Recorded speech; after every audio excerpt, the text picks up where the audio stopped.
오늘 우리는 그가 이 땅에 오신 이유에 대한 두 번째 이야기를 나누려고 합니다. 지난주에는 그가 이 땅에 오시는 이유, 그것은 그가 오시는 현장을 통하여 그의 오심의 이유가 밝혀진다라고 하는 나눔을 가졌습니다. 사실 그렇습니다.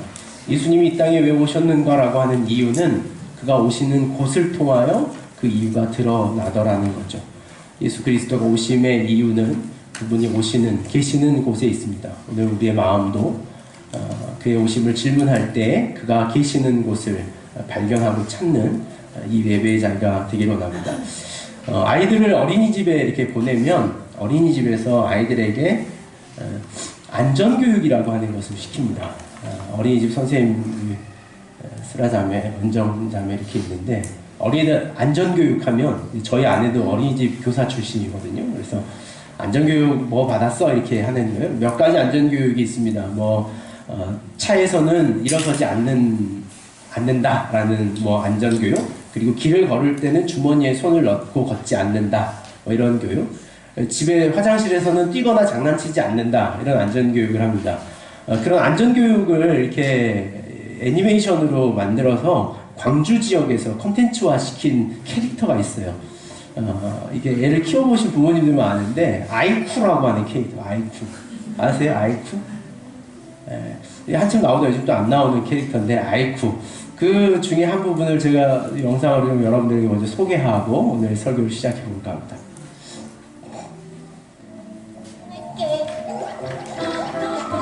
부모님이랑 같이 길을 걷다가 만약 부모님을 잃어버리면 제자리에 멈춰. 그리고 생각해. 무슨 생각? 이름, 전화번호. 당황하지 말고 자기 이름과 부모님 전화번호를 차분히 생각하면서 기다리고 있으면 아이가 사라진 거라는 부모님은 어떤 일을 계속하기 때문에 다시 만날 수가 있어. 하지만 제자리에서 오랫동안 기다렸는데도 부모님을 만나지 못하면 도움을 요청해야 해. 누구한테? 경찰 아저씨냐? 아이를 데리고 있는 아주머니, 아니면 공중전화에서 긴급 버튼을 누른 후 112를 눌러서 경찰 아저씨께 도움을 요청하면 돼. 알겠지? 네, 여러분도 알았죠? 길을 잃어버리거든 이렇게 아이쿠처럼 하십시오. 제가 오늘 설교를 준비하다가 저희 이제 호연이 키울 때, 큰애 키울 때 봤던 이 영상이 번뜩 생각이 났습니다. 안전교육을 시키는 거예요. 아이쿠라고 하는 캐릭터가 굉장히 사고뭉치입니다. 그래서 이제 이 녀석이 뭐든 어쨌든 위험 요소들을 다 이야기하는 거예요. 근데 길을 잃었을 경우에는 어떻게 해라 라고 하는 이 교육에서 아이들이 길을 잃으면 그 자리에 멈춰서라고 먼저 가르치는 거야. 그 자리에 서라. 스탑. 가장 먼저 나오잖아요. 스탑. 그리고 생각해라. 이름이 뭐고 혹시 전화번호가 생각나는지 생각해라 라는 거예요. 그러니까 가장 먼저 해야 될 거는 멈추라 라고 하는 거예요. 아이들에게 길을 잃었을 때 부모와 헤어진 그 지점에서 멈추라 라고 하는 게 그 아이들의 가장 안전한 방법이더라는 거예요. 우리가 좀 깊이 생각해 볼 필요가 있는 대목입니다. 길을 잃었을 때 멈춰서는 거예요. 헤어진 그 자리에서 멈춰서서 기다릴 수 있는 것, 그것이 그 아이를 가장 안전하게 하는 것이다라는 거죠. 그 이유는 뭡니까? 그 아이가 길을 잃었다라고 하는 개념은 그 아이가 어떤 공간적이고 물리적인 의미의 길을 잃었다는 표현이 아니기 때문에 그렇습니다. 아이가 길을 잃었다라고 하는 것은요, 그 아이가 분명히 길 도상에 서 있습니다. 그러므로 길을 잃어버린 것이 아니라 사실은 자신을 도와줄, 자신을 보호해줄 보호자를 잃었다는 것이 그 아이에게는 길을 잃었다라고 하는 표현이더라는 거예요. 그 아이가 잃어버린 거는 길이 아니라 자신을 안전한 곳으로 인도해줄 인도자를 잃어버렸다라고 하는 것이 이 아이가 길을 잃었다라고 하는 표현이에요. 그렇게 혼자 되었을 때, 나를 인도해줄 안전한 사람을 잃어버렸을 때 그 아이를 안전하게 하는 방법은 멈춰서는 거예요.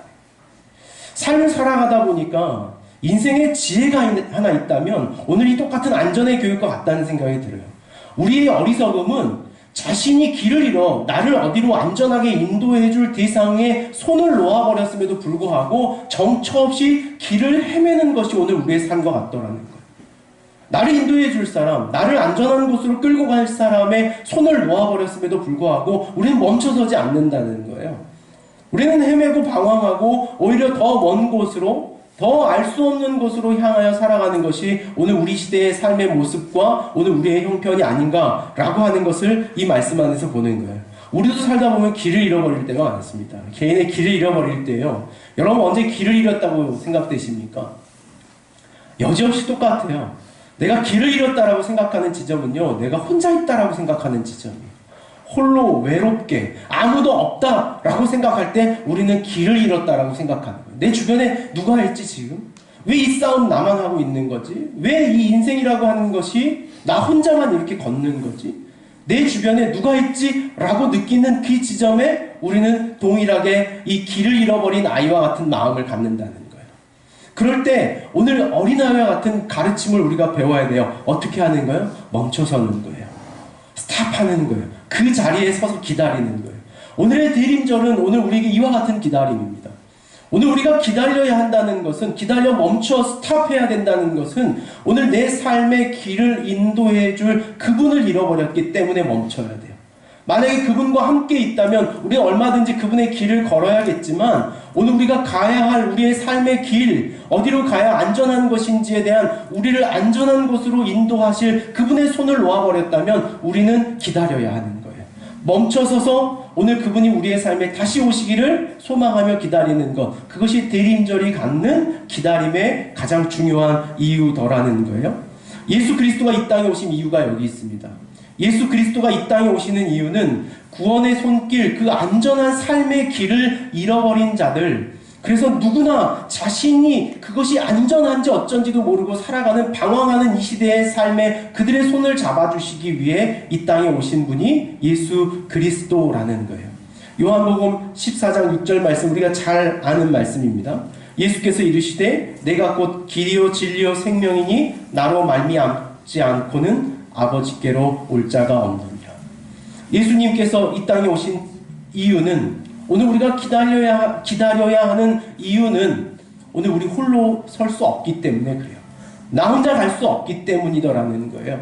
나 혼자 가면 내 삶이 어디가 안전한 곳인지, 내 인생이 지금 살아가는 것처럼 도상에 있는 것 같지만 그 인생의 마지막이 안전한 곳인지 그렇지 않은 곳인지, 아이쿠가 했던 것처럼 걷다 보니 누구 손 잡고 걷는 거예요? 곰 잡고 걷고 있는 사람들이 있더라는 거예요. 잡고 가다 보니 그 손이 나를 안전한 곳으로 인도해주는 손인 줄 알았는데 걷다 멈춰보니 그게 나를 넘어지게 하고 무너지게 하고 절망하게 하는 손과 붙잡고 그 길 걸어가고 있었더라는 거예요. 오늘 우리의 기다림은 멈춰서는 거예요. 멈춰서. 여러분의 인생을 멈춰서서 우리를 안전한 길로 인도하시는 예수 그리스도의 손잡기를, 오늘 그러한 자리 되기를 간절히 소망합니다. 한 해를 살아가다 보니 이 기억하는 교회에 이렇게 지체들로 같이 그 손잡기를 포기하지 않는 지체들도 남아있는 것 같습니다. 그런데 또 한편으로 생각해 보니까 저희와 손잡고 있다가 손 놓아버린 지체들도 있다는 생각이 가슴이 아팠어요. 몇몇 있습니다. 어제 저희가 사역자 리트릿을 하면서 저희 교회에서 벌써 이제 몇 차례 손길이 가지 않은 지체들을 하나하나 다시 떠올리면서 이 친구들 어떻게 해야 될까라는 고민을 함께 나누며 가슴이 아팠던 기억이 있습니다. 오늘 그들의 손잡아주는 것으로서의 역할, 우리 주변에 다시 그 예수 그리스도로 붙잡혀야 되지만 그와 멀어져 있는 존재에 대하여 오늘 우리가 어떻게 할 것인가에 대한 이 연말의 고민과 기도를 갖는 것, 그것이 오늘 우리가 가져야 할 또 연말의 신앙, 또 한 해를 마무리하는 우리의 기도가 아닐까라는 생각을 먼저 하게 됩니다. 오늘 누가복음 4장 16절에 있는 말씀부터 우리가 함께 말씀을 좀 나눠보겠습니다. 누가복음 4장 16절 말씀을 한번 먼저 같이 읽을까요? 오늘 이 말씀의 전체적인 배경이 되는 장면입니다. 누가복음 4장 16절입니다. 같이 읽겠습니다. 예수께서 그 자라나신 곳 나사렛에 이르사 안식일에 늘 하시던 대로 회당에 들어가서 성경을 읽으려고 서심해. 여러 가지 정보를 우리에게 제공해 줍니다. 예수님께서 자라나신 곳 나사렛이라고 하는 정보예요. 예수님께서 오늘 이 땅에 오신 이유라고 하는 질문 안에 이 말씀을 가지고 들어가 보자면 이렇습니다. 예수님께서 나사렛이라고 하는 곳에 가신 이유가 있더라는 거예요. 나사렛이라고 하는 그 땅에 가신 이유. 예수님께서는 우리 이 말씀의 결론을 잘 알고 있습니다. 선지자가 고향에서 별로 환대를 받지 않을 거라는 사실을 그분이 알고 계셨어요. 그리고 마지막 장면은 어떻게 연결됩니까? 29절과 30절에 보면 그 예수 그리스도를 그 성벽이 지어지기 전 나사렛이 건축되기 위해서 가졌던 그 골짜기로 예수님을 끌고 가 골짜기로 밀쳐버리려고 하는 현장까지 예수님이 끌려갑니다. 그리고 어떤 영화적 장면이 있었는지 모르겠지만 오늘 이 30절에서는 예수께서 그들 가운데서 지나갔다라고 하지만 그것이 막 우리가 알고 있는 것처럼 막 사람이 이 모세의 홍해처럼 막 갈려져서 예수님이 가운데를 아주 폼나게 빠져나왔다라고 하는 것과는 전혀 다른 본문이에요. 예수님께서 그들 가운데라고 하는 것은요, 이 어몽이라고 하는 영어 단어입니다. 그러니까 그들 속에서 빠져나오셨다라고 하는 표현이 이 가운데라고 하는 표현이에요. 예수님께서 그들의 그 모욕과 수치 잡아먹으려고 하는 그 지점에 자신이 가면 그렇게 될 것이다 라고 하는 사실을 가지고도 알고도 그 땅에 가신 이유가 무엇일까라는 질문이 오늘 이 본문을 바라보는 우리의 관점이 되어야 돼요. 여러분이 초대받기 불편한 자리에 가기 별로 좋아하지 않습니다. 그렇지 않습니까? 좋아하십니까? 그런데 여러분 이런 자리라면 여러분 찾아가시겠습니까? 굳이 예수님께서 이제 초기 사역이 막 시작했습니다. 누가복음은 마태복음하고 이 이야기를 동일하게 서술하고 있지만 누가와 마태의 서술적 구조가 조금 차이가 납니다. 마태는요, 오늘 이 당신의 고향으로 찾아가셨던 나사렛에 찾아갔던 이야기를 마태복음 8장 이후에 가버나움에서 수많은 기적을 행하시고 수많은 신적 권위를 다 이루신 다음에 나사렛에 가신 것으로 마태는 서술합니다. 그러나 누가는 앞에 있는 예수님의 행적을 다 빼버리고 그가 가버나움에서 무슨 일을 했었는지에 대한 이야기는 잠깐 한 단어로 표현하고 누가는 이 본문을 가버나움 사건 앞에 편집해서 의도적으로 예수님께서 그 땅을 찾아간 무엇인가의 이유가 있는 것을 우리에게 알려주기 위해서 누가는 이 본문을 마태와 다른 구조로 삼고 있었다는 것이 이 본문의 특징이에요. 여러분 이 정도는 우리가 읽어낼 수 있어야겠죠. 그렇죠? 제가요, 사담을 하나 합시다. 제가 한 2주 전부터 그 선교단체 같은 데 가서 설교를 제가 하거든요. 이렇게 오라 그래가지고, 거기 가서 이렇게 하잖아요. 그러면 여러분 같이 안 앉아있어요. 일단.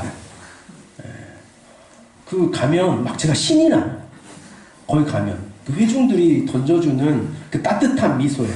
근데 여러분들은, 정말, 오늘 이 말씀 사실 그래요. 선지자가 고향에서 환대를 받을 수. 여러분들의 표정은 진짜 여기서 저를 밀어버릴 것 같은 표정. 계속 그러시렵니까? 근데 그렇게 하실래요? 안 하기로 저기 작정하십니까? 정기야, 정신을 차리려고 해봐. 이렇게 박수라도 쳐봐. 이렇게 계속 이렇게 박수라도 치고 이렇게 회중이 같이 하는 거거든요. 설교라는 작업은. 근데 저만 혼자 이렇게 계속 하게 되면 안 될 것 같다는 생각을 하면서 잠깐의 사담을 가져봅니다. 제가 지난주에 동요를 하나 불렀잖아요. 기억나십니까?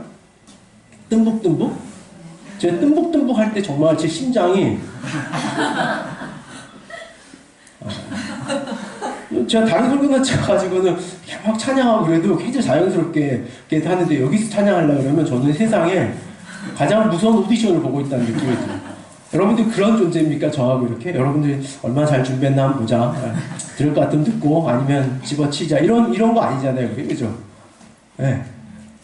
그렇습니까? 지금 따라오세요. 오늘 이야기를. 마태와 누가의 구조가 중요하다니까요. 의도했어요. 누가라고 하는 사람은. 왜 의도했는가 물어보는 거예요. 그가 이 땅에 오신 이유인데 누가는 가버나움이라고 하는 땅에 가셨던 이유를 뒤로 돌려놓고 당신이 태어나셨던 당신이 자라났던 그 별로 중심되지 않는, 별로 사회적으로 인정되지 않는 나사렛에서 있었던, 그리고 그 결과도 예수님 이야기에 별로 득이 될 것 같지 않는 이야기를 가장 먼저 기록해 놨던 거예요. 여러분, 이 이야기가 굳이 예수님의 행적에 큰 도움이 있을 것 같습니까? 별로예요. 왜냐하면 저만 해도 그렇습니다. 설교를 성공한데 가서 막 빵빵 터진 데 이야기는 제가 전기에 기록하겠지만 제가 죽순 이야기를 굳이 쓰겠습니까? 예수님 설교는 여러분이 결론이 어떻게 된 거예요? 빵 터진 거예요? 아니에요. 죽 쓴 거예요. 죽도 이런 죽이 없어요. 어떻게 하겠다는 거예요? 설교 듣고 하나도 은혜 안 받고 차라리 예수님 죽여버리겠다는 걸로 결론이 나는 이야기예요. 근데 누가는 그 이야기를 가장 먼저 가지고 왔다는 거예요. 왜 그랬을까요? 누가라고 하는 사람의 이 예수 그리스도의 복음을 서술하는 중에 누가는 왜 다른 수많은 땅에 있었던 예수님의 성공 사례가 있었음에도 불구하고 이 나사렛이라고 하는 예수님의 태어난 그 지역의 이야기를, 그 땅의 이야기를 왜 먼저 기록하셨는가 라고 하는 것이 제가 오늘 이 본문 앞에 섰던 가장 첫 번째 이유였어요. 아, 왜 누가는 이 본문을 가장 앞서 등장시켰을까라고 하는 거예요. 예수님께서는요, 자신이 자라났던 이 나사렛이라고 하는 회당에서 첫 번째 설교를 시작합니다. 누가가 기록하는 예수님의 첫 번째 강론이에요. 그 강론을 시작하시는데 회당이라고 하는 곳에서부터 시작합니다. 우리가 잘 알고 있는 것처럼 유대인들의 신앙은 어디 중심의 신앙이었습니까? 유대인의 신앙은 어디 중심의 신앙이라고 말합니까? 네? 어떻게 할까요? 뭘 좀 더 할까요? 다시 좀 찬양을 할까요? 손을 높이 들고 이코드로 이렇게 손을 높이 들고 주를 찬양? 뭘 더 해야 여러분들이 좀 깨어나시겠습니까? 유대의 신앙은 어디 중심이에요? 구약의 신앙은 어느 공간적 질문을 하는 거예요. 어느 지역의 어떤 공간에서 이스라엘의 신앙이 중심을 이루었습니까? 그래서 그들은 안식일이 되거나 절기가 되면 어디로 모여야만 했잖아요. 어디예요? 네? 회당? 누가 회당 그랬어요? 회당? 민주가 해놓고 안 했다고 저렇게 표현. 진짜. 뭐 해놓고는 안 했다고 막 저렇게. 와, 저렇게까지 해도 되나? 어디에? 예루살렘이에요. 예루살렘 성전. 그건 우리 알잖아요. 그쵸? 예루살렘 성전. 예루살렘 성전 중심의 신앙이었습니다. 예루살렘 성전이 언제 무너졌습니까? 예루살렘 성전이 다윗 때 작정합니다. 마음에. 그래서 그 성전을 누가 건축합니까? 다윗의 아들이었던 솔로몬, 샬로몬이라고 하는 원래 이름을 갖는 왕이 성전을 건축하고 하나님 앞에 1000번제를 드리지 않습니까? 그 1000번제를 드렸던 성전 예루살렘 중심에 그들의 신앙이 있었습니다. 이스라엘의 신앙의 전통은요, 제의의 신앙이었습니다. 제의라고 하는 것은 어떤 말이냐면 제사 중심의 신앙이었다는 거예요. 우리 이제 유교적 제사 같은 거예요. 여러분 어렸을 때 유교식 제사 드려본 경험 있으십니까? 가면 이렇게 술잔을 몇 바퀴 돌려야 돼요? 그거 아십니까? 왼쪽에서 오른쪽으로 돌리지 않고 반대로 3바퀴를 돌리는 게 제의입니다. 그래서 3바퀴를 향유해서 돌린 다음에 위에 올리고 잔을 항상 올린 다음에는 어떻게 해야 됩니까? 젓가락을 들어서 새로운 반찬으로 옮길 때 젓가락을 몇 번 상에 두드립니까? 3번 두들려야 되는 거예요. 이게 제의가 있는 유교적 제의예요. 이스라엘의 유대의 종교도 그런 제의적 종교를 가졌습니다. 7번의 큰 절기의 예배, 안식일의 예배가 모두 제사장 중심으로 각을 뜨고 양을 잡고 소제와 번제를 드리고 곡식을 빻아드리고 전제를 드리고 화제를 드렸던 것, 그것이 레위기와 신명기에 있었던 이스라엘의 종교적 제의였습니다. 그때 당시에 유대의 신앙의 중심에는 누가 서 있었냐면 제사장 그룹이 서 있었어요. 제사장. 그래서 우리가 사무엘 상하, 역대기 상하에 보면 누구의 그룹이 가장 큰 힘을 가졌냐면 왕과 제사장이라고 하는 그룹이 가장 큰 힘을 가졌습니다. 왕과 제사장의 그룹에 대하여 힘을 갖지 못하고 너희 그렇게 하면 안 된다 라고 늘 그들의 삶의 자리를 조각내려고 했던 사람이 있습니다. 그를 우리는 뭐라고 부릅니까?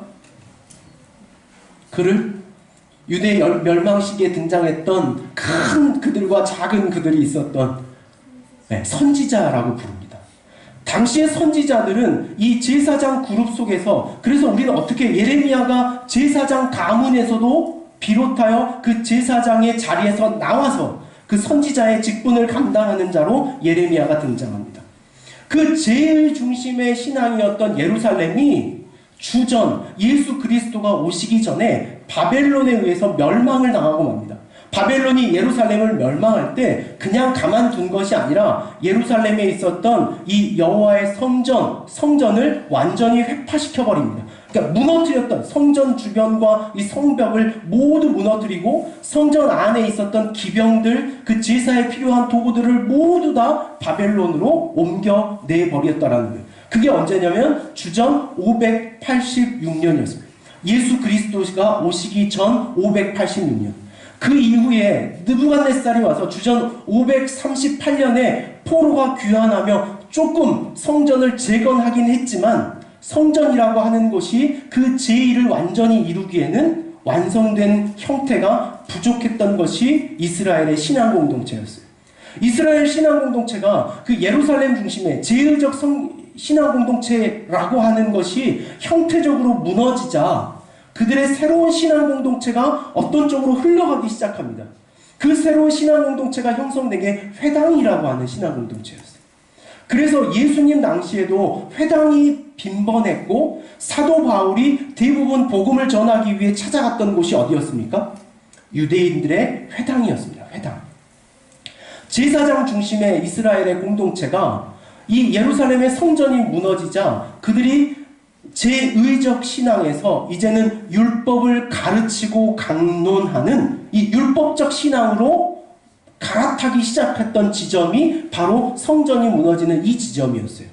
그래서 이스라엘의 공동체는 이제 제사장들에게 힘이 실렸던 것이 아니라 누구에게 그 종교적 힘이 부여되었냐면 바리새인과 사두개인이라고 하는 율법사들 중심의 신앙 공동체가 형성되었도록, 그것이 예수님이 사역하시던 당시의 이스라엘의 교회 이야기, 신앙의 이야기였어요. 예수님께서 그 회당을 찾아가셨습니다. 각 처지마다 그 회당이 있어서 회당에는 회당장이 있었습니다. 회당장이 안식일에 오면 회당장이 그 날의 본문을 해석하고 읽는 것으로 율법을 강론하고 그들에게 그 율법적 의미와 가르침을 다시 설명하는 것이 안식일에 그들의 예배가 되었더라는 거예요. 원래 레위기와 신명기에 기록된 안식일의 예배는 어떻게 돼야 됩니까? 예루살렘 성전에서 드려져야 했어요. 이 성전 중심의 예배가 어디로 넘어간 거예요? 회당으로 바뀐 거예요. 그럼 그 회당의 개념은 오늘날 우리의 교회와 같은 거예요. 여러분들이 예수 그리스도를 믿음에도 불구하고 우리가 날마다 비행기 타고 이스라엘로 가서 주일을 지키고 와야 된다 그러면 여러분 신앙하시겠습니까? 그럼 뭐 이건 힘들겠죠. 하시겠다는 것 같아요. 그죠? 그거 어렵지 않습니다. 우리는. 힘들겠죠? 네, 고맙습니다. 이렇게 고마울 수가 없네. 우리 신앙이 지금의 교회성을 갖는 것처럼 그 당시에 오늘따라 진짜 뭐네요, 여기서 여기가? 회당 중심의 신앙을 가졌더라는 거예요. 그 회당 중심의 신앙에서 예수님이 첫 번째 선택하신 본문 자체가 이사야서 61장이라고 하는 본문이었습니다. 우리는 두 가지 질문을 여기까지 가지고 왔어요. 한 가지 질문은 뭡니까? 왜 예수님께서는 나사렛이라고 하는 곳에 가셨을까라고 하는 질문이에요. 우리는 아직 이 질문에 답을 찾고 있는 중에 있습니다. 그리고 또 한 가지 질문을 더 발견한다면 왜 그곳에서 선택하신 본문이 이사야 61장일까라고 하는 것에 대한 질문을 만나게 되는 거예요. 이 두 가지 질문을 우리는 가져갑니다. 당시 흩어져 있는 교회, 이스라엘 백성들이 살아가고 있는 교회 공동체, 어쩌면 오늘 우리에게도 마찬가지라는 거죠. 예수님께서 그 율법사들을 제치고 가장 먼저 나오셔서 하셨던 말씀이 이사야 61장이라고 하는 설교였습니다. 설교에 대한 이야기가 이런 이야기가 있습니다. 설교자가 그날 어떤 본문을 설교의 본문으로 잡았는가가 첫 번째 설교다라고 말해요. 그러니까 제가 오늘 누가복음 이 본문을 선택한 이유가 첫 번째 설교인 거예요. 그게 첫 번째 메시지인 거예요. 왜냐하면 성경에 수많은 스토리와 장절이 있습니다. 그 장절 중에 왜 그 본문을 선택했을까가 그 설교자의 첫 번째 설교라는 거예요. 그래서 우리는 예전에 신앙할 때 이런 설명들을 많이 들었습니다. 교회에 좀 일찍 와서 10분 정도 일찍 와서 뭐 하고 있어라? 주보 보고 그날의 설교 본문을 미리 묵상하고 있어라 라고 하는 좋은 가르침을 우리는 알고 있습니다. 우리도 좀 가져보기를 일단 표정부터 바꿔주시기를 부탁드리겠습니다.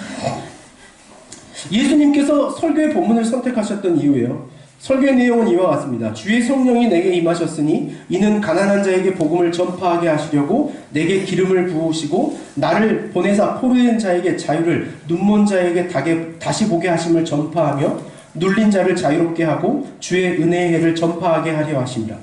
예수님께서 이 말씀을 61장 1절에서 2절까지의 말씀을 펴서 강론하셨습니다. 정확하게 오늘 우리가 읽었던 본문의 17절 18절에 보면 예수님께서 선지자의 본문을 주자 굳이 이 말씀을 선택하셨더라 라고 성경은 우리에게 말씀합니다. 이사야서 61장에 오늘 이 말씀을 설교하시고 나서 말씀이 끝나자마자 오늘 성경에 기록된 회중의 반응들은 일제히 그 말씀에 놀라하기 시작하더라는 거예요. 야, 어떻게 이 말씀을 선택하셨을까? 그러나 오늘 여기에 한 가지 질문이 있습니다. 이제 우리가 한 가지 질문을 더 발전시켜 가야 되는 자리에 온 거예요. 예수님께서 이 땅에 오셨던 이유, 그건 예수님 편에 있는 거예요. 예수님께서 나사렛을 찾아가셨던 예수님이 의도한 이유와 오늘 이 본문 속에서 발견하는 것은 나사렛에서 예수님을 기다리며 예수님이 이 땅에 오신 이유를 묻는 그들의 두 이유 간의 만남이에요. 그 만남이 이 본문 안에 있는 거예요. 누가는 그 두 가지 만남, 그 예수님이 이 땅에 오시는 이유와 그들이 예수님이 이 땅에 오시는 이유로 알고 있었던 그 두 이유가 상충되고 만나고 부딪혔다라고 하는 사실을 말씀하시기 위해서 오늘 이 본문을 사용하는 거예요. 이해가 되셨습니까? 되셨으면 손을 들어 우리가 표를 할까요? 예수님이 이 땅에 오셨던 이유, 예수님의 의도와 그들이 예수님이 이 땅에 오셔야만 했다라고 하는 이들의 명분의 차이가 있다는 것을 이 본문 안에서 드러나게 하시는 거예요. 그것을 이제 우리에게 가지고 올 수 있는 거예요. 어떻게 가져올 수 있는 거예요? 예수 그리스도가 이 땅에 오시고자 하시는 예수님의 오늘날의 이유와 오늘 우리가 예수 그리스도를 이 땅에 오십시오라고 기다리는 우리의 이유가 얼마나 일치하는가? 아니면 우리도 그 당시의 나사렛처럼 얼마나 서로 상충되는 서로 다른 이유를 가지고 있는가를 발견하는 지점이 바로 이 지점이더라는 거예요. 이들은 기뻐했습니다. 이 말씀이 땅에 떨어지자 그들은 굉장히 기쁜 마음으로 환호하기 시작했어요. 이유가 뭐였을까요? 이유가 뭐였을까요? 그들이 이 말씀을 듣고 그 말씀을 은혜롭게 받고 그 말씀에 감동했어요. 여기까지만 했으면 됐어요. 그러면 예수님께서 굳이 낭떠러지까지 안 가시고 나사렛의 이야기가 끝나도 됩니다. 그러나 예수님께서 그들이 환호하자, 그 설교에 대하여 환호하자 예수님은요, 그 말씀이 마치 너희들이 그럴 줄 알았어 라고 하는 식으로 공격하듯이 이 말씀을 다시 시작하십니다. 그 다음 절에 예수님이 하신 말씀을 여러분 한번 읽어보시겠습니까? 자, 23절입니다. 23절 같이 읽겠습니다. 예수께서 그들에게 이르시되 너희가 반드시 의사야 너 자신을 고치라 하는 속담을 인용하여 내게 말하기를 우리가 들은 바 가버나움에서 행한 일을 내 고향 여기서도 행하라 하리라 그러는 거예요. 예수님께서 이사야에서 말씀을 전하고 나서 오늘 이 일이 너희 귀에도 응하였더라 라고 하니까 회중이 모두 기뻐했습니다. 기뻐하는 중에 갑자기 예수님이 말씀하시는 거예요. 너희들이 알고 있는 속담 하나를 내가 너희들에게 이야기하겠다. 마치 너희들은 의사야 먼저 너를 고쳐라 라고 하는 속담을 인용하여 오늘 나에게 그 일을 먼저 증명하라고 물을 것인데 라고 하는 거예요. 오늘 이 이야기는 이렇게 가져오는 이야기입니다. 예수님께서 나사렛에 오셨던 이유를 그들은 이사야서 61장 가난한 자들, 포로된 자들, 억눌린 자들, 질병과 고통 속에 있는 자들, 오늘 그들을 고치시겠다라고 하는 그 사건이 너희 귀에 응하였더라라고 하는 것은 그 회중으로 앉아있는 사람들 개인이 붙잡기에 모두 고대하던 복음이었어요. 저를 좀 고쳐주십시오. 당신이 저 가버나움에서 있었던 이야기들을 마태복음에서 잠깐 이야기하자면 그렇습니다. 나병 환자를 고치셨고, 베드로의 장모를 일어나게 했고, 눈먼 자를 보게 했고, 중풍병자를 고치셨고, 귀신 들린 자의 귀신을 쫓아내시는 일이 가버나움에 있었던 사건이에요. 그들은 질문하는 거예요. 예수님께서 그렇게 말하는 거예요. 오늘 이사야서 61장에 일어났던 그 사건이 오늘 너희의 귀에 응하였다라고 하는 것을 너희가 좋아하는 것은 아마도 내가 이 땅에 오는 이유를 너희는 너희 한 개인의 치유, 너희의 개인의 삶의 문제를 해결하는 존재, 너희의 개인의 소망을 들어주는 존재로 나를 너희 앞에 증명하라고 이제 너희는 나에게 묻겠지라고 예수님께서 그들의 삶에 질문을 던지는 거예요. 오늘 우리에게도 마찬가지. 우리에게도. 여러분, 예수 그리스도가 이 땅에 예수 그리스도가 다시 오시기를 가장 열망하는 이유가 뭡니까? 언제 열망합니까? 네? 내 인생이 뭐 같을 때? 내 인생이 막 잘 나가고 막 괜찮을 때? 덕분이 새우 출하할 때? 아니면 지난번에 산소 떨어져가 다 죽었을 때? 이 주님이 나 오시면 좋겠다. 활차 들어와가지고 막 2톤 3톤 실어낼 때? 언제야? 언제 그래? 언제 주님이 오셨으면 하는 거예요? 언제 오셨으면 합니까? 네? 내 삶이 정말 안 될 때예요. 안 될 때, 무너질 때, 가난할 때, 억눌려 있었을 때, 포로되었을 때, 질병이 있을 때, 우리 하나님의 은혜를 구하는 지점은 그런 지점입니다. 넘어져 있었을 때. 오늘 예수님께서 이 말씀, 이사야 61장의 말씀을 가지고 그 나사렛이라고 하는 동네에 찾아오셔서 예수님이 하시는 이유와 말씀의 근본적인 이유가 거기에 있는 거예요. 누가의 이 예수님의 회당 설교가 가지고 있는 마태복음보다 앞서 기록한 누가의 편집 의도는 오늘 예수 그리스도의 이 땅에 오심의 이유를 오늘 이 새로운 관점으로 예수님 편에서 오신 이유를 깨닫지 못한다면 앞으로 등장하는 예수님의 모든 기적과 치유와 고침과 회복의 사건을 모두 그런 맥락, 그 왜곡된 맥락에서 읽을 수밖에 없다는 사실을 누가는 알고 있었기 때문에 그래요. 새로운 관점으로 예수님께서 왜 궁극적으로 이 땅에 오셔야만 했는가라고 하는 더 넓은 차원의 이해를 당시에 나사렛에서 깨우치셨던 것처럼 오늘 우리에게도 깨우쳐 주를 받아들이게 하기 위해서 누가는 이 말씀을 설명하고 있더라는 거예요. 여러분 잘 들으십시오. 예수가 이 땅에 오시는 이유는 한 개인의 질병과 한 개인의 아픔과 한 개인의 어려움을 위해서, 그것만을 위해서, 그래서 나 하나라고 하는 그 제한점, 나라고 하는 그 나사렛이라고 하는 제한점, 회당이라고 하는 제한점, 나만을 위해서 오시는 예수 그리스도가 아니라 이 땅에 오시는 예수 그리스도의 궁극적인 목적은 이 땅의 모든 흩어져 있는 자들에게 인류의 그 잃어버린 길, 모든 인간이 잃어버려 구원의 길로 향하지 못하는 모든 인생들을 구원하시기 위해서 그 구원의 계획을 위하여 이 땅에 오셨다라고 하는 사실을 말씀하시기 위해서 오늘 누가는 이사야서 61장의 이야기를 우리에게 들려주고 있더라는 거예요. 그것이 예수 그리스도가 이 땅에 오시는 이유라는 거예요. 신앙은 자주 우리 자신으로 제한됩니다. 예수 그리스도는 수많은 자리에서 나로 제한됩니다. 나에게만 하시면 되는 하나님, 나에게 하는 것으로 인하여 규정되는 하나님으로 바뀌고 마는 것이 그날의 회당, 오늘날의 교회와 같더라는 거예요.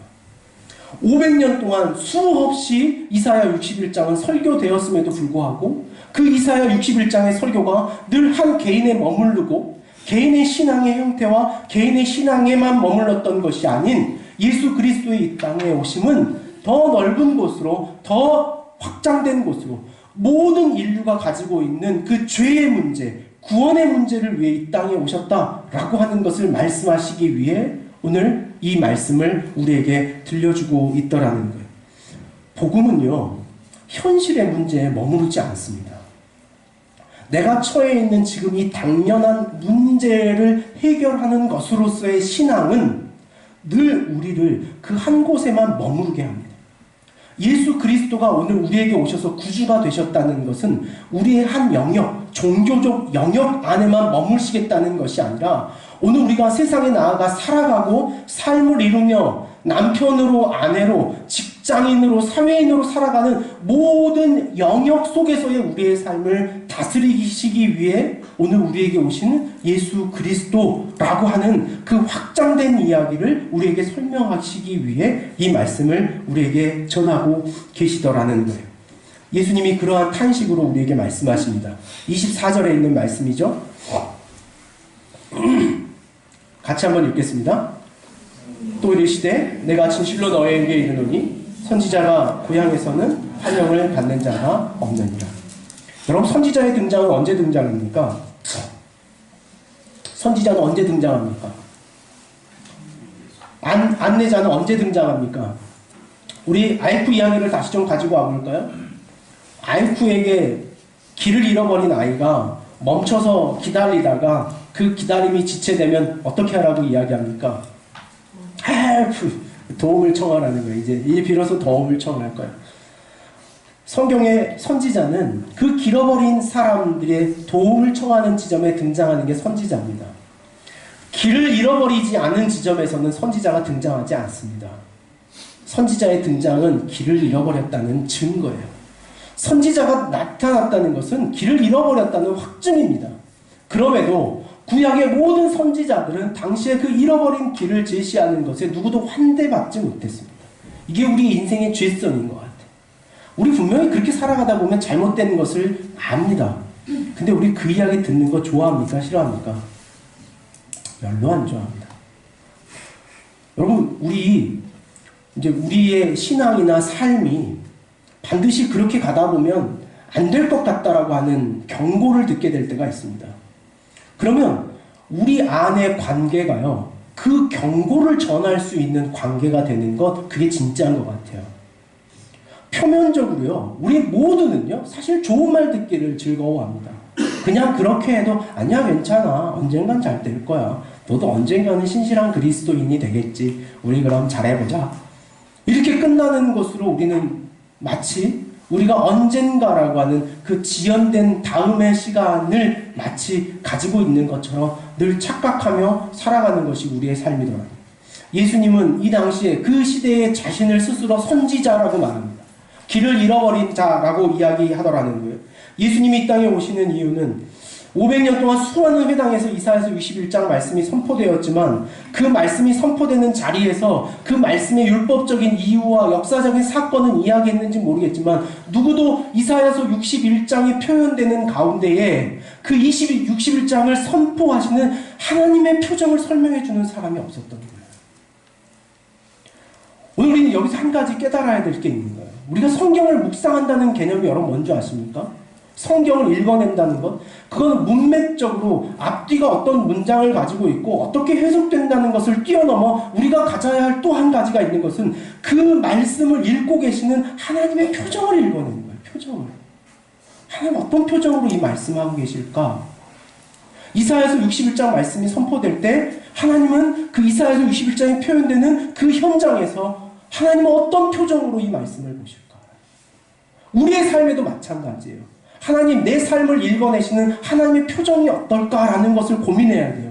하나님, 이렇게 살아가고 있는 저를 바라보시는 하나님의 표정이 어떻습니까? 수많은 회당에서 이사야서 61장을 강론했지만 그들이 놓쳐버린 건 뭐예요? 하나님의 표정을 읽어내지 못했다. 예수님이 이 땅에 오셨던 이유는 뭡니까? 오늘 예수님이 이 땅에 오시고 그들이 예수님이 이 땅에 오시는 이유로 알고 있었던 것은 하나님의 표정이 없는 율법적 성취와 기적과 같은 것을 기대하던 그들에게 예수님이 이 땅에 오셨던 이유는 하나님의 표정을 이 땅에 드러내시기 위해 이 땅에 오셨어요.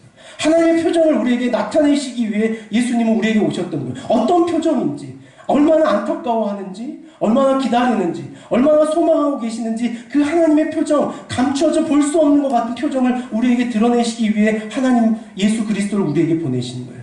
여러분, 아이들이 길을 잃었어요. 그 아이가 길을 잃어 멈춰설 수 있는 힘은 무엇과 비례한다고 생각합니까? 그 아이들이 멈춰서서 멈춰진 자리에서 그 두려움, 얼마나 두렵겠어요? 낯선 현장, 아무도 없는 현장에서 그 두려움과 좌절과 그 공포를 이겨낼 수 있는 힘은 어디 있는 것 같아요? 엄마의 표정을 기억하는 거예요. 우리 엄마 날 반드시 찾아. 우리 엄마 반드시 날 찾아올 거야. 우리 엄마 반드시 날 찾아와. 나를 보며 얼마나 환하게 웃어주셨는데. 표정을 아는 신앙인이 돼야 돼요. 하나님의 표정이 없는 신앙인은 아무것도 없는 것과 같아요. 하나님의 표정을 모르고 오늘 우리가 하나님에 대하여 율법적으로 많이 알고 방법적으로 많이 알고 고치시는 분이세요. 하나님은 사랑하는 분이에요. 하나님은 나를 치유하시는 분이에요. 여러분 이 땅의 가르침이 무슨 의미가 있겠냐는 거예요. 오늘 예수님께서 이 나사렛 자신의 삶의 자리에 찾아오셔서 가르치신 이유는 여기 있는 거예요. 하나님의 표정을 보여주시기 위해 이 땅에 오시는 거예요. 그 표정을 아는 사람은 기다릴 수 있어요. 어떤 어려움이 닥쳐와도 그 엄마의 표정을 기억하는 아이는 엄마를 기다리는 거예요. 오늘 우리의 신앙이 예수 그리스도를 다시 사모함으로 오늘 이 땅에 당신의 표정을 드러내시는 하나님을 만나는 저와 여러분 되기를 간절히 원합니다. 그것이 기다리는 힘이죠. 그렇다면 우리에게 남는 질문이 하나 있습니다. 그 기다림이 언제까지일까요? 라는 질문이에요. 너무 궁극적인 질문을 벌써 대인들 둘째 주에 던지는 건 아닌가 싶습니다. 그럼 우리는 언제까지 기다려야 되는가? 라는 질문이에요. 그것이 베드로후서 3장 8절에서 9절에 인용된 말씀입니다. 우리 베드로후서 3장 8절과 9절에 있는 말씀을 같이 볼까요?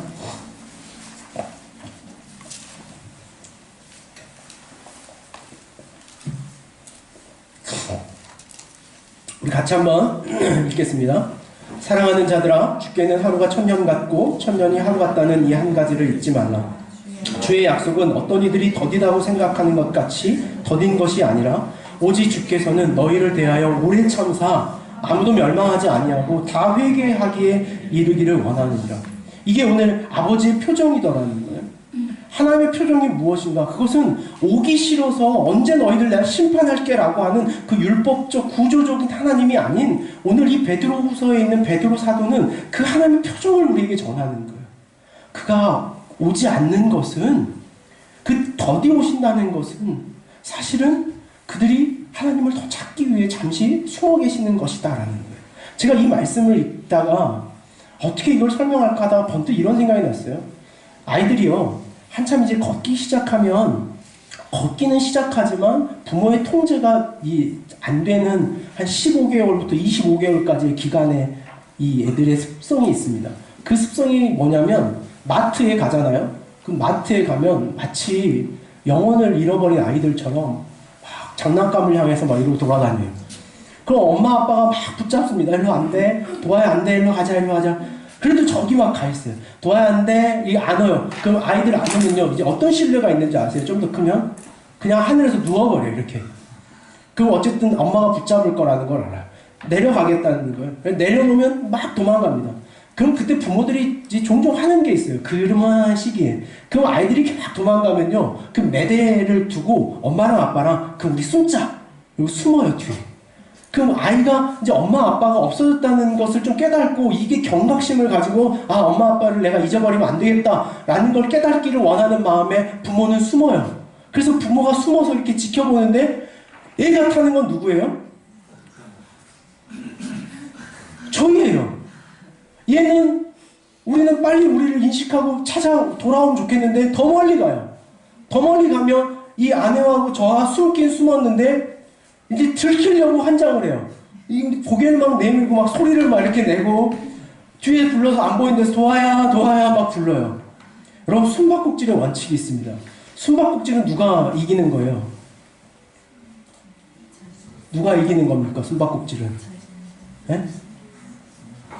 끝까지 숨는 사람이 이기는 거 아니겠어요? 숨바꼭질은? 근데 제가 저희 아이와 하는 숨바꼭질은 달라요. 숨었지만 사실은 들키려고 하는 숨바꼭질이에요.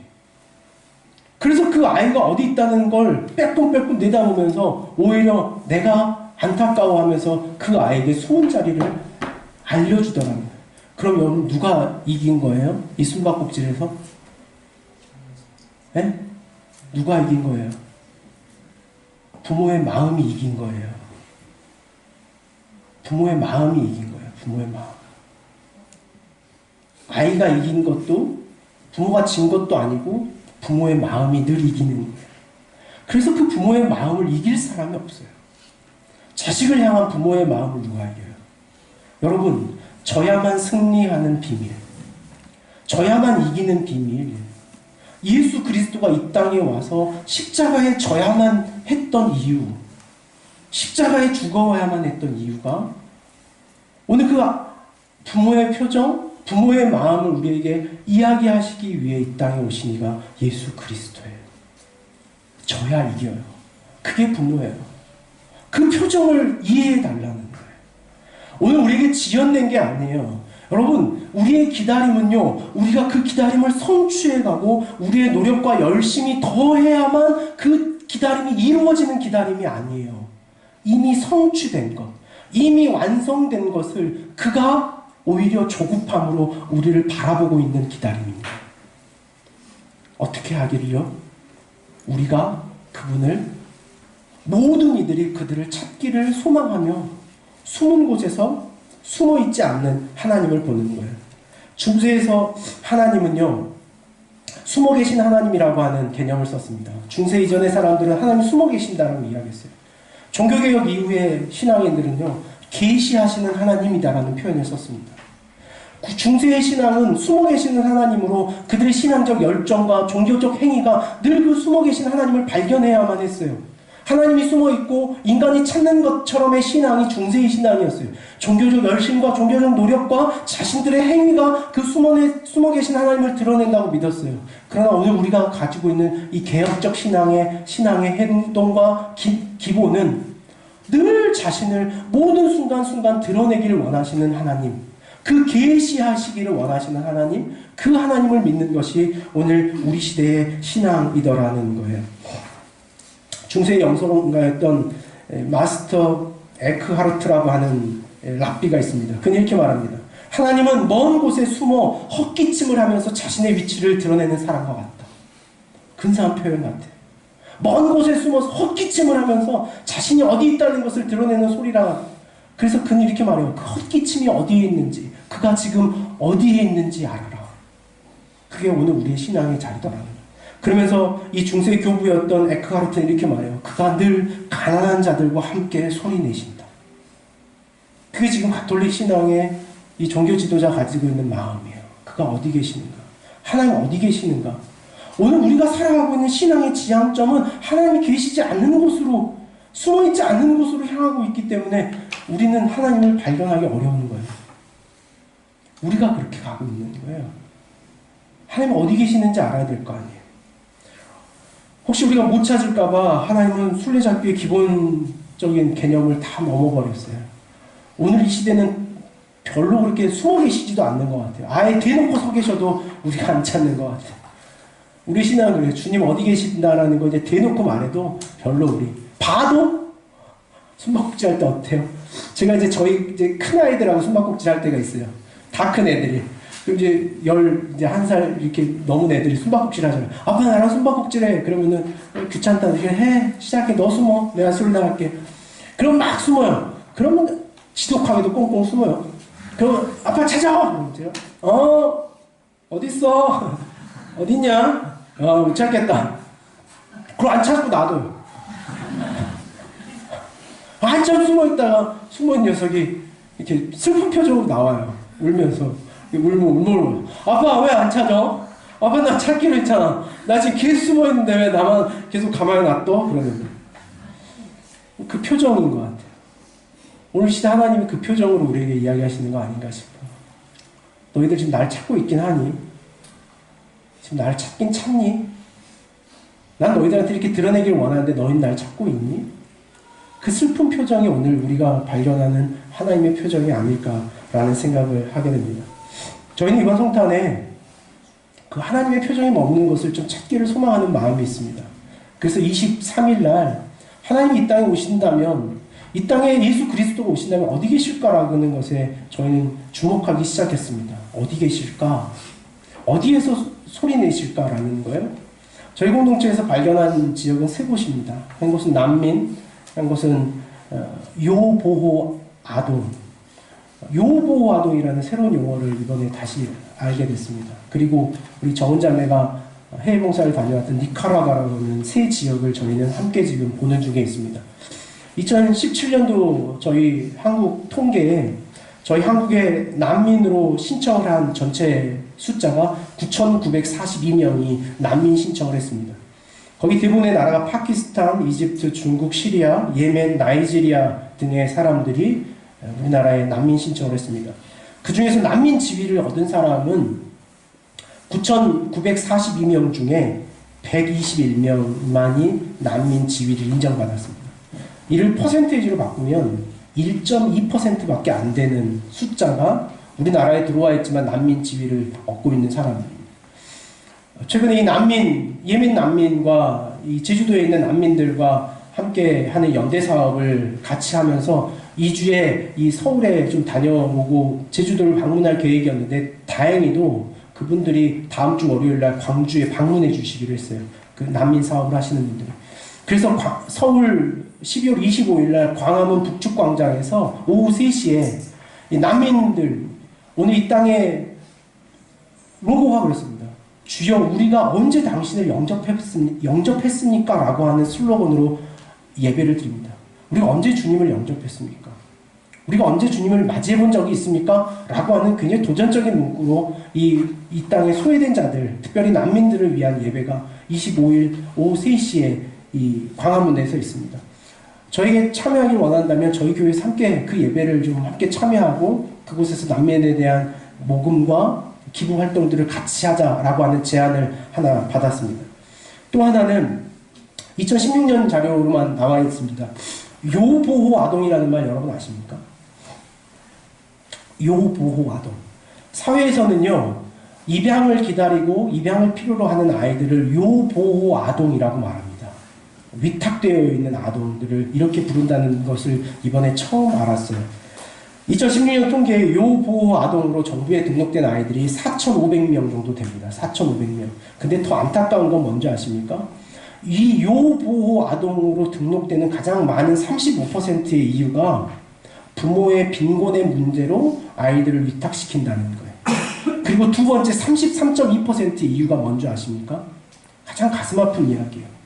부모의 학대를 분리시키기 위해 정부가 의도적으로 이 아이들을 분리시키는 아이들이 33.2%.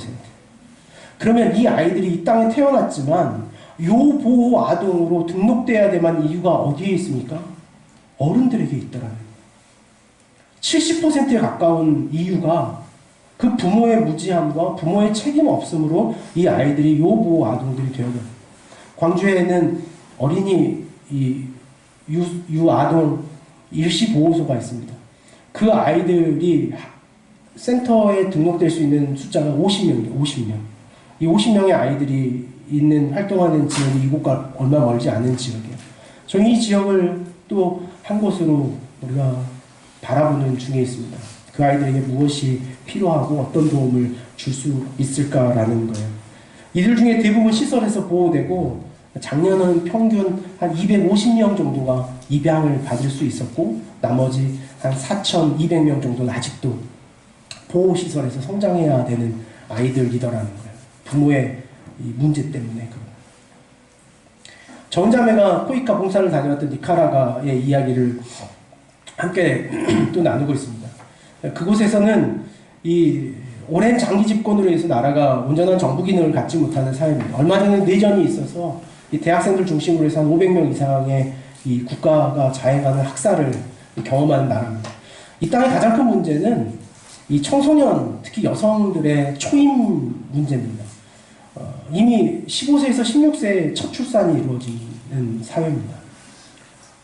아이들이 대부분 남자 친구에 의해서 결혼 혼인관계 안에서 아이를 갖지 않기 때문에 대부분 이 한부모 가정 우리식으로 말하면 미혼모 가정에서 태어나서 이 아이들이 좋은 혜택을 받지 못한다는 거예요. 이 아이들, 이 청소년들을 좀 도울 수 있는 방법이 뭐가 있을까라고 하는 고민을 합니다. 마음으로는 이 세 개 지역을 저희가 다 두루 돌볼 수 있기를 원합니다. 저는 저희가 발견한 오늘 이 땅에 예수님이, 하나님이 그 표정과 숨을 감추어 우리에게 자신을 계시하는 곳이 있다면 바로 여기가 아닐까라는 생각을 갖게 됩니다. 23일날 저희가 이 일을 진행합니다. 자세한 내용은 우리 순장님들하고 순모임에 나누시면 어떻게 참여하실 수 있는 방법을 알게 될 것 같아요. 먼저 우리가 알았으면 좋겠습니다. 이 땅에 오시는 그 예수 그리스도가 오심의 이유, 그 이유가 무엇인지, 그것은 하나님의 표정을 우리에게 드러내시기 위해 이 땅에 오셨다라고 하는 이 사실을 잘 기억했으면 좋겠습니다. 살짝 리트릿에 가서 저희가 이제 예배하면서 이렇게 나누던 찬양 중에 가사가 이렇게 시작하는 이런 가사를 갖는 찬양이 있었습니다. 시간을 뚫고 우리 없는 하늘을 원치 않아 이 땅에 오시는 주님이라는 가사가 있는 곡이었습니다. 이 찬양을 듣던 중에 오늘 이 찬양이 오늘의 예배와 얼마나 같은 마음일까라는 생각을 가져봅니다.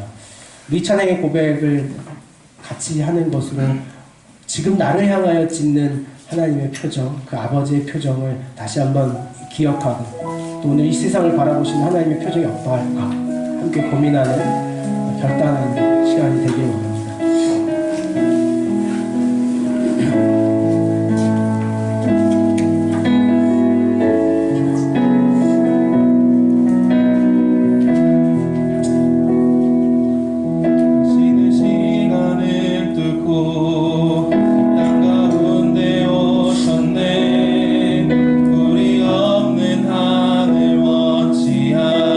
우리 삶에 오셨네. 자신은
오심은 오늘 우리를 향하여 짓는 아버지의 표정을 우리에게 알게 하시기 위하여 오셨습니다. 오늘 하나님께서 우리를 향하여 짓는 그 아버지의 표정, 그 아버지의 마음을 알게 하시기 위해 예수님 이 땅에 오셔야만 했습니다. 오늘 예수님께서 나에게 오시는 이유, 이 땅에 오시는 이유는 오늘 그 하나님의 구원하고자 하시는 표정, 변함없이 우리를 향하여 기다리시는 그 하나님의 표정을 우리에게 드러내시기 위하여 예수님 이 땅에 오셔야만 했습니다. 이 땅에 오시는 그 예수 그리스도를 깨닫고 오늘 우리를 향하여 지으시는 아버지의 표정, 아버지의 마음을 깨달아 나아가는 저희들 되기를 원합니다. 오늘 이 시대 가운데 그 하나님의 표정을 계시하시며 아버지의 마음이 머무는 곳이 어디 있는가를 우리는 발견하는 자들이 되어야 할 것입니다.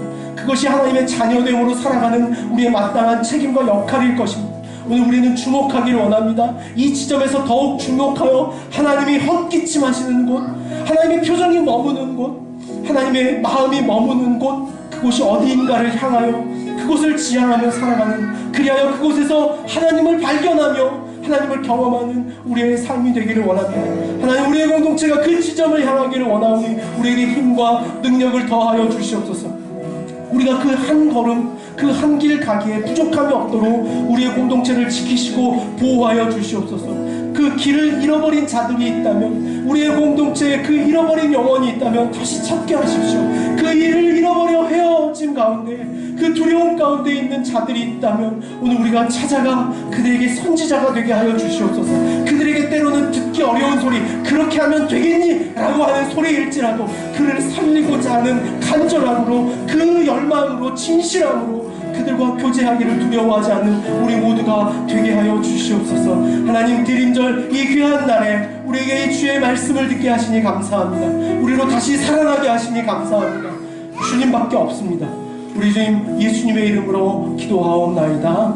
아멘. 이제는 우리 주 예수 그리스도의 구원의 은혜와 하나님의 크신 사랑과 성령을 위로하시고 교통하시는 역사가 이제 하나님의 표정을 알아, 하나님의 마음을 알아 그 표정과 마음을 따라 살아가기로 결단하는 주의 거룩한 자녀들 위해 이제로부터 영원토록 함께 하시기를 간절히 축원하옵나이다. 아멘.